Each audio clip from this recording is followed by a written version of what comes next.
Hello everyone, the purpose of this video is to speak to my people, that is the people from Okengwe in Okene local government area, Kogi state, on the recent story of the crude oil discovery, to share my sincere thoughts with them, and hopefully it can be translated to Ibra language. So Mohammed, my associate from Okengwe, he's a member of ODA, the Okengwe Development Association. He called me and he told me the story that the people in the community, specifically the Makaranta Utabo area, had found something that looked like crude oil in their water wells. And in fact, the villagers had begun using it for cooking and to power their motorcycles.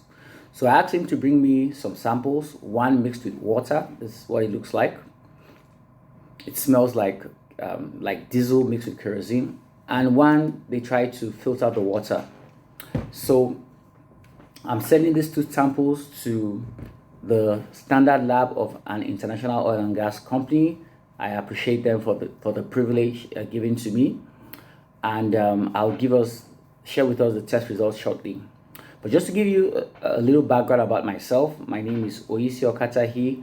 I'm from Okengwe, Ekoku, in Okene local government area. My dad is Reverend Dr. Stephen Okatahi. My mom is Professor Angela Okatahi, and I have, by God's grace, experience in the oil and gas exploration and production industry. And I'm going to leverage on this experience to share with us some of the things I believe can be of great benefit to our people. So far, very good. The preliminary test results are out, and it's confirmed it's condensate, it's oil, it's a hydrocarbon. So it's real oil, and I'll give you some more details. So condensate, it's spelled like this.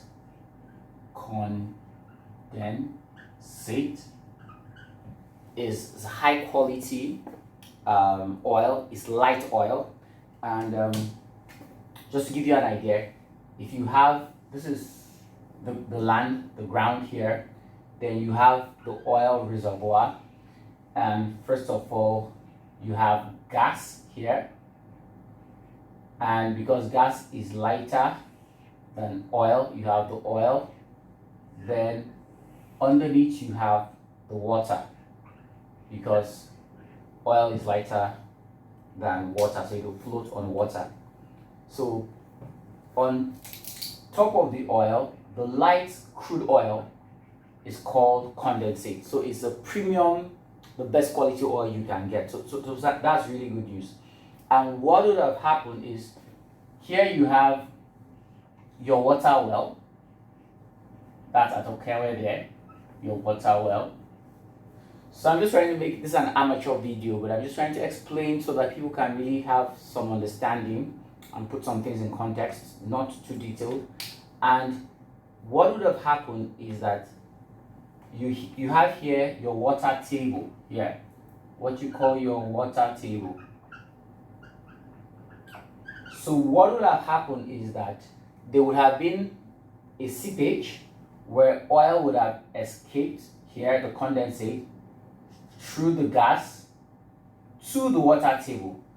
Then from the water table, where your water well goes down, it seeps up here, and that's where in your water well, you find that you have the oil, as we have seen.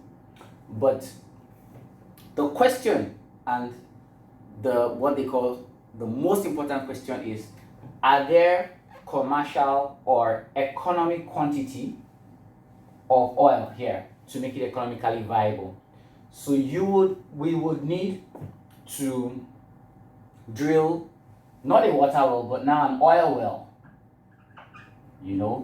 So an oil well that will go down the earth all the way to the reservoir, and the oil well, they will do tests. The geologists will look at the slope of the type of the ground. They will do the soil tests, and they will check to see if there are commercial quantities. But for oil to seep up like this naturally, usually it's of commercial quantity.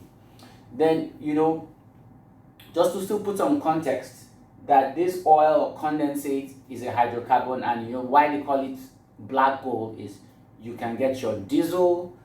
That's why people are already putting in their motorcycles, but you need to be careful. If you put in it, if it's not refined, it can damage the engine of your car or your motorcycle, so we discourage that.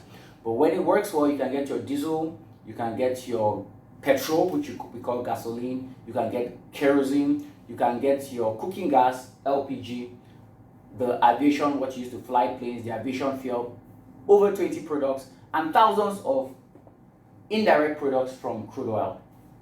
So that's why it's an advantage. So we're now going to go into what will be the next steps. What will practically be the next steps after we have confirmed that what people have seen in their water well is actually crude oil, hydrocarbon, specifically condensate. So further tests will be done on the gravity, the sulfur content, and the hydrocarbon makeup. Now, if you were in America and you saw oil in your well in the house, that would have been a jackpot. However, this is Nigeria, and the Constitution and Petroleum Act vest all the lands and territorial waters that have reservoirs with the federal government. So individuals can be compensated, adequately compensated, if this land is taken away, but this land belongs to the government. So we need to take it easy. You cannot start leaving your farmland and say, oh, well, we have discovered oil. No, it belongs to the government, and it's going to take some time, up to 5 to 10 years, to explore before production. But of course, it can be much quicker if we use different strategies.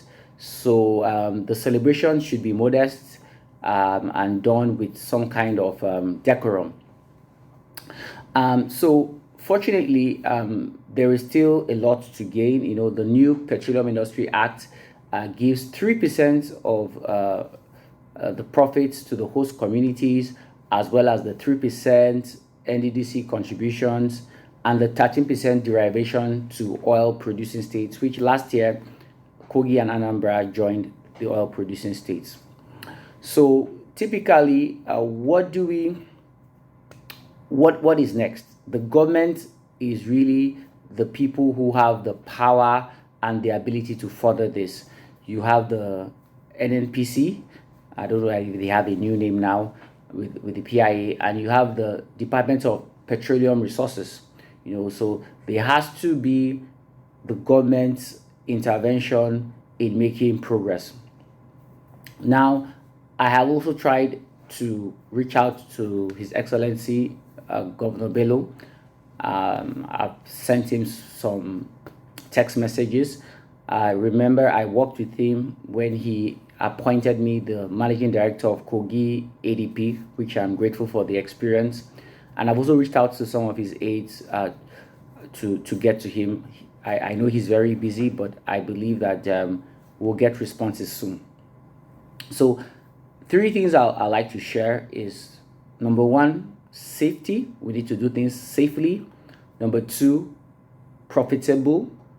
We need to do things profitably. And number 3, things need to be sustainable. So when you look at safety, there is a lot of environmental degradation. You can see the Niger Delta, the oil spills, the gas flaring, the water is polluted, the fish is affected, the land is polluted. So we need to do things safely. We need to make sure that we protect our environment if, by God's grace, we progress with this. We need to do things profitably. And one of the things that guarantees profit is peace. You know, oil, like every good gift from God, the Bible says every perfect and good gift comes from God. But depending on how you use a gift, it can be wealth, it can be beauty, it can be wisdom. The gift can be an advantage or a disadvantage. So we need to use it wisely to ensure peace. We are aware of the unfortunate crisis in Kogi, the borders, when oil was found in Ibaji, Kogi State, and there were killings between the Anambra people and the Kogi people. Very unfortunate incident that happened. So we need to learn from how oil has been a curse to other people and make sure we do not repeat these same mistakes. So that's profitability, and how it can benefit us. It means that people should not be lazy. People should not have a sense of entitlement. Oh, we found oil, we don't work again, we don't farm again. There needs to be a balance and a way to make sure that it's profitable and people still work hard and even gain from the blessing, which I believe that it's actually going to be a blessing for the people. Then we need to look at sustainability. Today, everybody's talking of going green. Elon Musk, the Tesla company, they do electric cars. So we need to see, okay, oil will not be here forever. We're looking at alternative sources of energy. So while we have it, we need to look at alternatives. We need to look at how it can be sustainable in the long term and it's done properly. So these are the things we need to look at. So the key contributor to this process will be the government. And the government will need to collaborate with the host communities, traditional rulers, civil groups, stakeholders, set up competent committees, and probably even establish its own oil company. The Bayelsa state has a fully owned oil company called the Bayelsa Oil Company. So the Kogi state government can create its own oil company, partner with affordable local and foreign partners, and get it quickly done. Most times these things don't work well when there's selfish interest and people don't look at the collective interest of the people. But once we can put selfish interests away and we look at what will benefit everyone, then you see that quick progress, from my own experience, can be made with this. So at this point, I'll stop and I'll say thank you. I'll keep you updated, and God bless. So Andai, Avo, and God bless.